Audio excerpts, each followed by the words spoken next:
you also started studying happiness. I know that your journey led you to something called a happiness formula. So tell me a little bit more about that.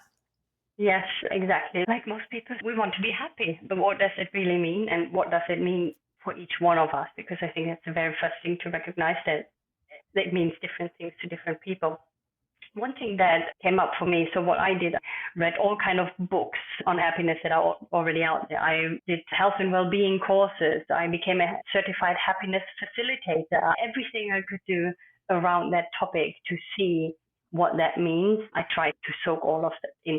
And then, because I'm a very, let's say, I always have systematic approaches to when I transmit information to other people, I like to put that into something that they can work their way through, because that's the way I like to do it. And that's what I've done before with other topics. So I decided to create the happiness formula. So I came up with this formula, like I said, that will help you. And one of the things that really stood out of me of everything is to understand that happiness is not the same thing as joy.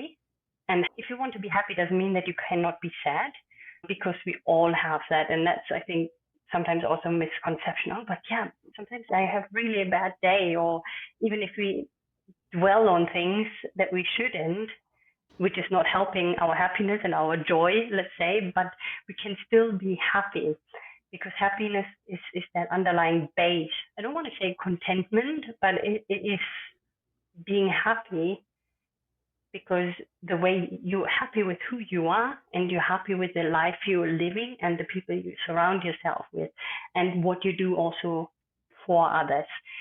And it doesn't mean that you cannot be sad. It doesn't mean that you cannot be angry. It doesn't mean that you cannot cry or shout or whatever.